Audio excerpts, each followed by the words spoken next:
Today, trading app Robinhood says it could be worth as much as $35 billion, seeking to cash in on one of the year's biggest IPOs.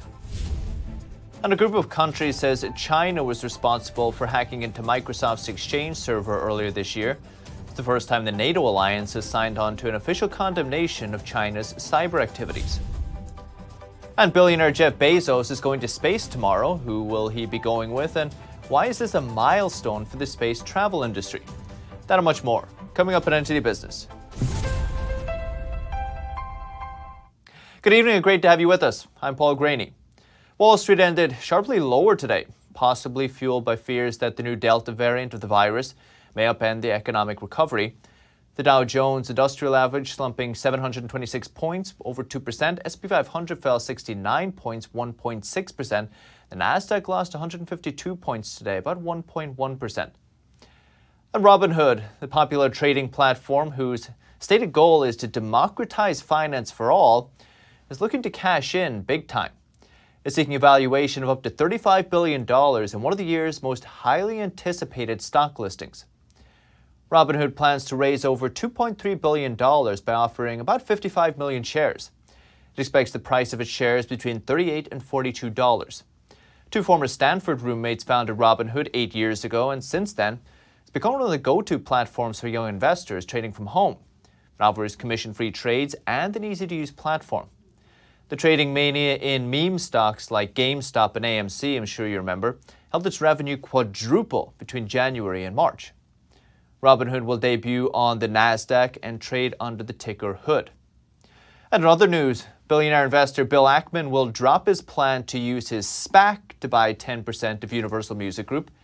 Instead, he'll use his hedge fund Pershing Square to buy the stakes. SPACs are publicly listed shell companies that buy private firms, taking them public while avoiding the traditional IPO process. Ackman says the Securities and Exchange Commission, though, had raised issues with the deal, but didn't say what the issues were. There's been a SPAC deal frenzy recently, and the SEC has begun to probe several aspects of the vehicles, including the way they're marketed and project growth forecasts, and the potential conflict of interests among their advisors. And the U.S. and a coalition of allies are accusing China of a global cyber hacking campaign. The coalition condemned the spying today, and the Secretary of State says it poses a major threat to our economic and national security. NTD's Patrick Hayden has the story. On Monday, the US and a chorus of allies accused China of a global hacking campaign that employed contract hackers. This is indeed one of the first times we've seen so many countries come together and attribute a cyber attack of this magnitude collectively. Joining the US with the allegations are NATO, the EU, Britain, Australia, Japan, New Zealand and Canada. The US says the large Microsoft hack earlier this year was Beijing's actors. This naming and shaming approach that the US and our allies are doing today against China is certainly one avenue we could go down, right? It's not clear, frankly, given what we've seen in the past, how effective that's going to be without follow-up, verification, without enforcement mechanisms to actually change the calculus here in Beijing or Moscow. The naming and shaming comes a month after the NATO summit in Brussels. Leaders there agreed that China is posing a systematic challenge to world order. US officials said the scope and scale of hacking attributed to China has surprised them, along with China's use of criminal contract hackers. Reuters reports a senior US Biden official said they're not ruling out further action to hold the Chinese regime accountable. Patrick Hayden, NTD News. And in similar but separate news, 4 Chinese nationals have been charged with links to China's top spy agency of hacking into companies, universities, and government entities in the United States and abroad. The Justice Department announced the charges today as the United States and its allies condemn the Chinese regime for sponsoring malicious cyber attacks. We just saw the details. The indictment says 3 of the defendants were officers at a local arm of the Chinese regime's Ministry of State Security. It also says the hackers were stealing trade secrets, confidential business information. That includes technology for submersibles, autonomous vehicles, commercial aircraft servicing, proprietary genetic sequencing technology and data, which would benefit the Chinese firms and allow them to avoid long and expensive research and development processes. Prosecutors allege that the hacking campaign targeted 12 countries, including the United States, and affected industries included aviation, defense, government, and biopharmaceuticals. And billionaire Jeff Bezos is going to space tomorrow. His company Blue Origin will take off in its inaugural suborbital flight from West Texas.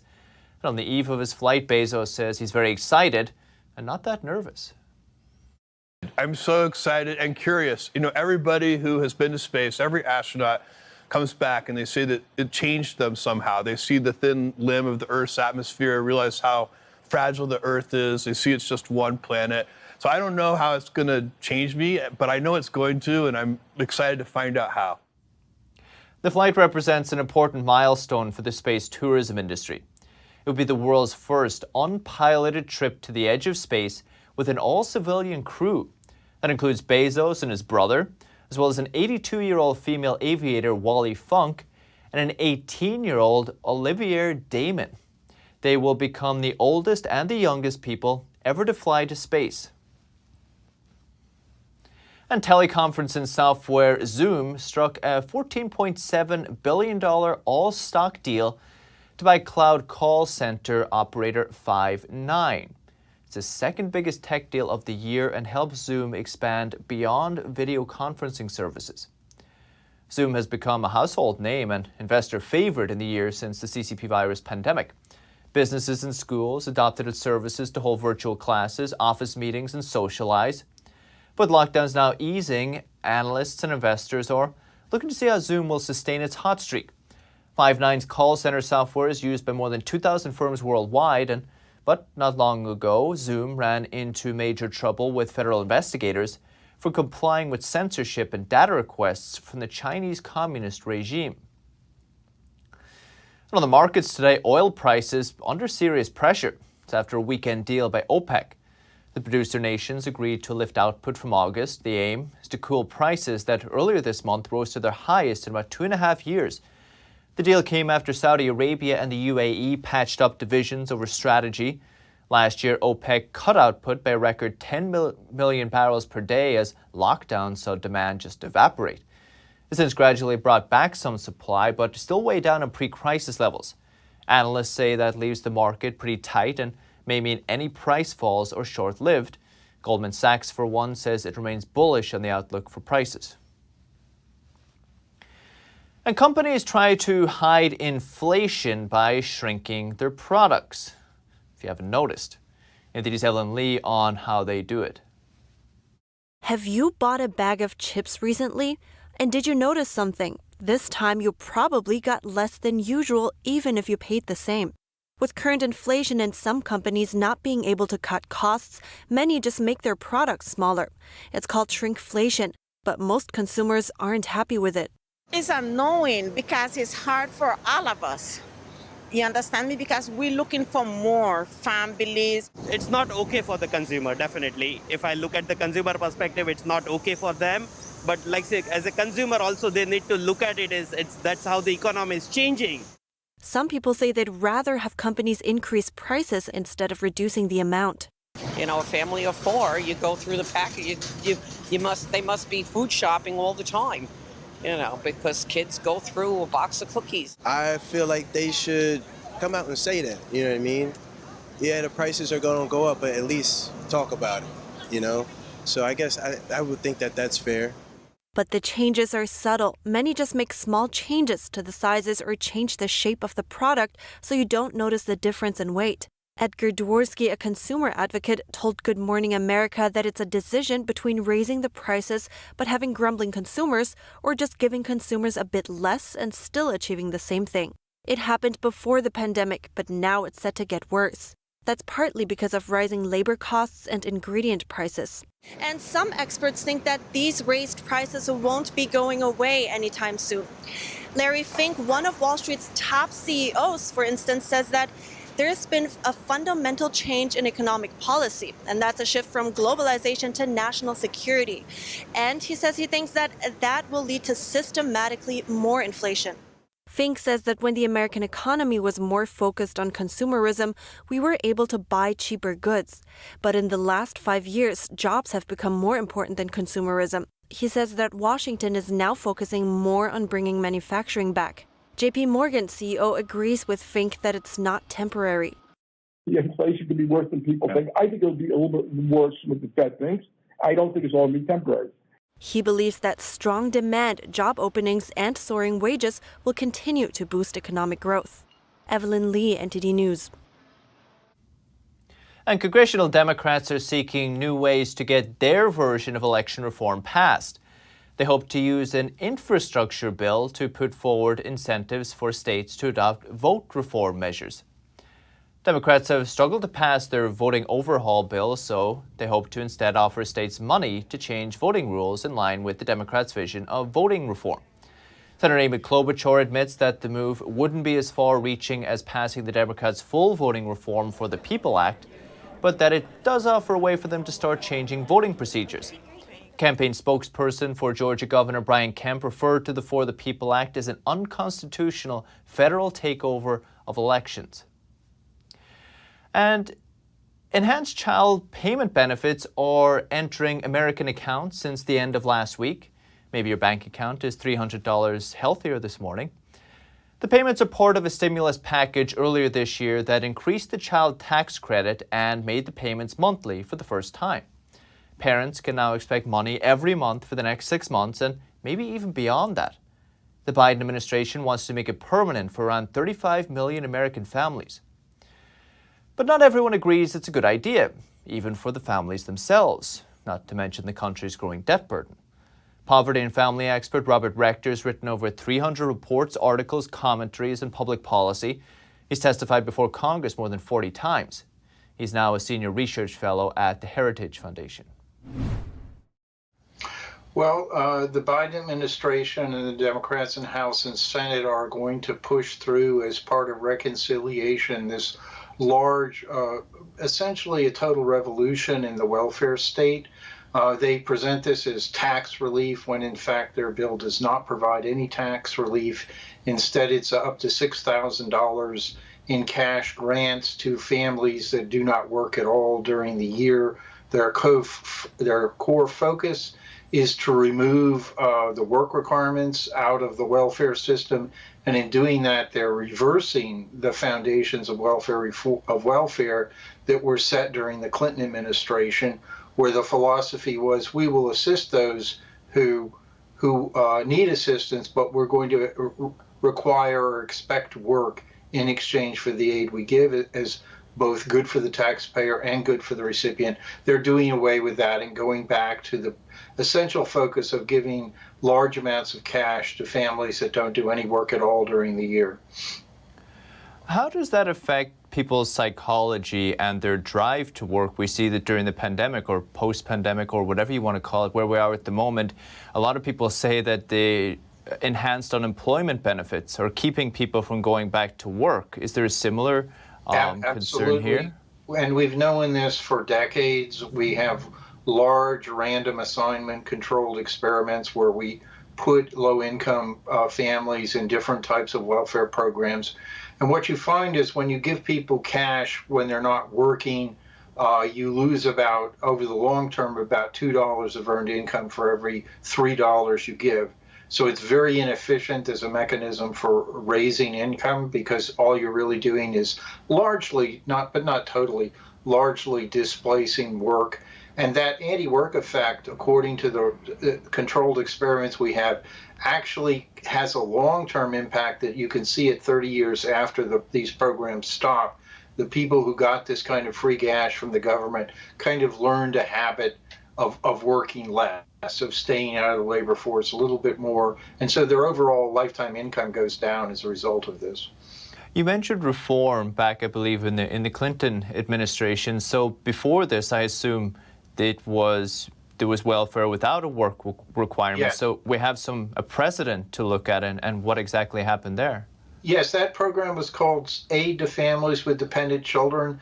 And back in that time, about 75% of the Congress voted to get rid of that program because it was a disaster. It pushed these primarily single-parent families out into the margins of society. We had roughly 1 in 7 children enrolled in that program Typically, families would spend up to 12 years on the program. They were poor and they were outside the labor force, and everyone acknowledged that this was a disastrous recipe. It created a huge negative environment for those children to grow up in.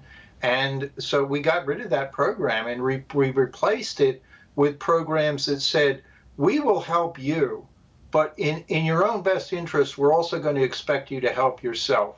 So you can't, under most of the programs now, or a lot of them, you can't get assistance unless you work or at least prepare and look for a job. 90% of the American public believe in that philosophy. They want to be compassionate to those who need assistance, but they want that aid to be fair. They don't want it to be a one-way handout. They want to help, but require the recipient to help themselves at the same time. That's been an extremely successful mechanism for reducing poverty for 25 years now, when you correctly count the earnings rather than hiding them. And essentially what we're going back to is Bill Clinton was elected on the slogan that he wanted to end welfare as we know it.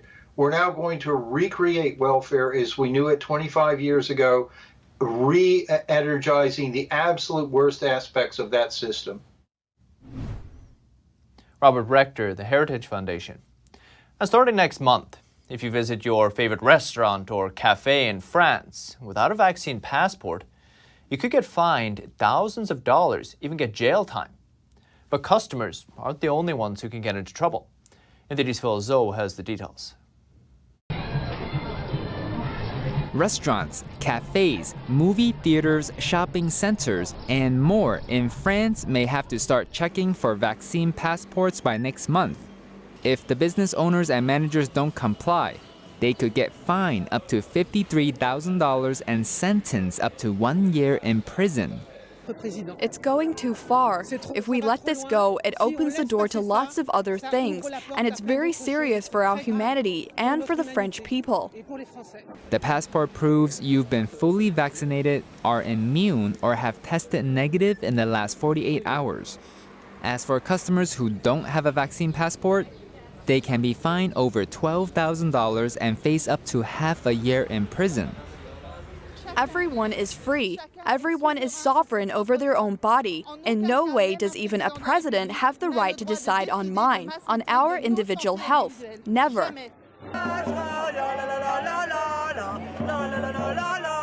Thousands of French residents protested the government's demand for vaccine passports over the weekend. By mid-September, if healthcare workers are not vaccinated, they can get fired from work. The new law is pending approval from the French Parliament later this week. Phil Zoe, NTD News. And the UK's COVID track and trace app is telling workers to isolate themselves for 10 days if they might have come into contact with the virus. But the UK's meat processing industry already had shortages before the pandemic. Now the isolations could mean production lines may have to close. NTD's Patrick Hayden in London has the story. The UK's CCP virus tracing app is telling workers to isolate. For Britain's meat processing industry, it's a problem and threatens the closure of production lines. Something like 5 to 10% being pinged by this app and being told to self-isolate for 10 days. And if that continues, that's putting considerable pressure on the plant at a time when things are getting busy here. The British Meat Processors Association says things were already tough before the pandemic hit because of Brexit. And actually, probably about the time that Brexit happened 2 or 3 years ago, we had something like nearly 70% of our staff were actually mainly from Europe. Now, many have gone back to their home countries in Europe. Many were from Poland, which has experienced an uptick in the economy. A favourable exchange rate has also helped push that along. The use of the virus track and trace app is not mandatory, and the amount given by employers for their time off varies. Some are putting their employees on sick pay, which is considerably lower than the standard wage, and some are not being paid at all. So, there's an enormous amount of sort of pressure on them to actually sort of pay, and sort of carry on paying. But of course, we're in an industry where the margins are really tight. He says he thinks the wages for the workers have gone up about 10 to 15%. but they can't push up their prices for selling the meat. Alan says the recent hot weather means barbecues are out and demand is rising, but the staff shortage is slowing business. In addition, there is now competition for the workers from other industries like hospitality. Patrick Hayden, NTD News, London. Still to come this evening. Toyota says it will not run any Olympic-related TV commercials. Comes just 4 days before the big event, but public support for the Olympics in Japan is low. That and more after the short break.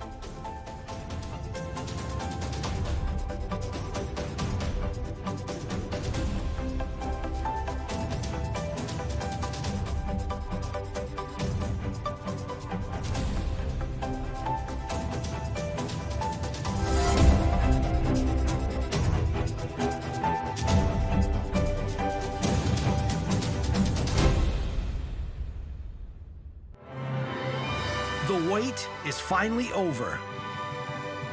Shen Yun returns to the stage with an all-new production filled with beauty, majesty, and a powerful message of hope. Discover the lost culture of ancient China. Discover this season, Shen Yun 2021. Coming to the Palace Theater, July 24th and 25th. Tickets at shenyun.com/Stanford, 888-90-SHOWS. Hello, I'm Mike Lindell, inventor of MyPillow. Thanks to your support, you've helped make MyPillow become one of the fastest growing companies in America. I'm interrupting this commercial right now. Retailers have canceled MyPillow, and to thank you for your support, I'm going to pass the savings directly on to you. For example, you get my 6-piece towel sets, regular $109.99, now only $44.98, or MyPillow dog beds for as low as $19.99 with your promo code. Secure, the true solution for your digital privacy and security. Secure is a private and secure messaging and email solution hosted in Switzerland, using military-grade encryption and Swiss privacy laws, giving you true privacy. Secure is 100% private and does not collect or sell any of your personal data. Secure's Helix technology connects you securely to our Swiss servers without the need of a VPN, guaranteeing privacy and security for all your communications. Secure Messenger doesn't require your phone number or any personal data that hackers target. Chat by Invites allows you to chat privately and securely with anyone outside of your secure network without the need for others to download Secure. Secure Send offers you a private and secure way to email anyone outside of Secure. You won't find this level of privacy or security on any other email or instant messaging application. Visit secure.com. Regain and protect your privacy today.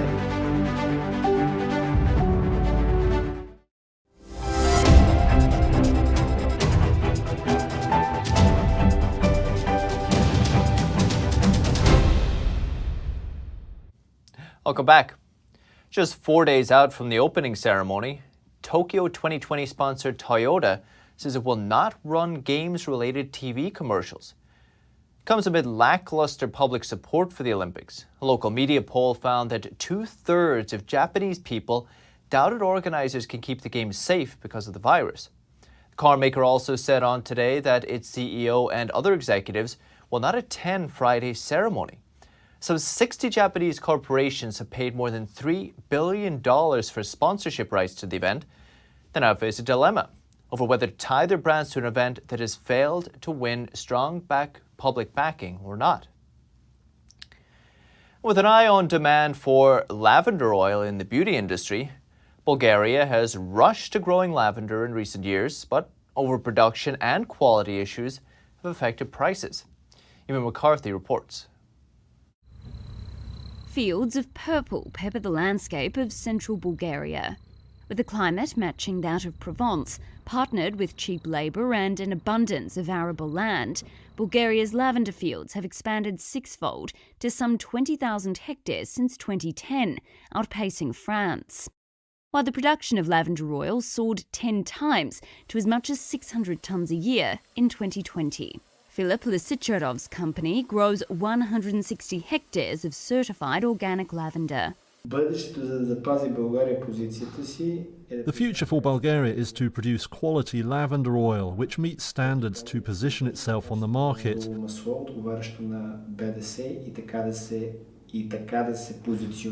That will put us on the same level as France, which has already had this image.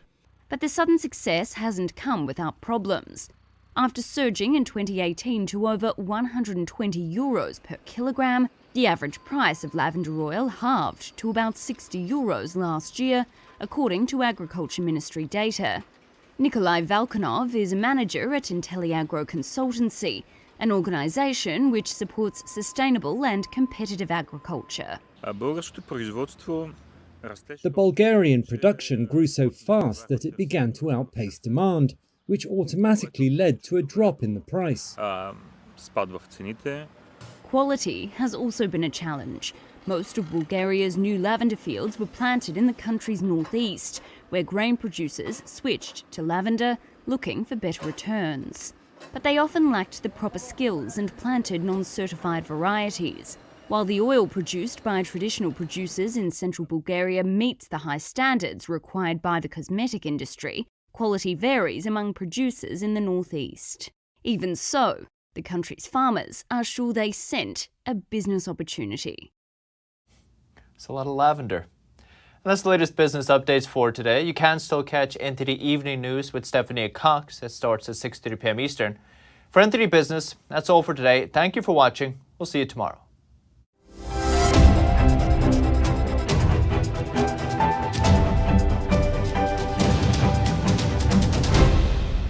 We have a new channel. Subscribe to us on YouTube at NTD News. Get the highlights of our news broadcast and the most important headlines that we curate especially for you. Don't let YouTube decide what information you get. That's your choice. YouTube is deleting our videos and cuts you off from a source of honest reporting. Make sure you don't lose access to NTD's news content, and take a quick moment to subscribe to our newsletter so no matter what happens here, you'll keep your access to a trustworthy news source.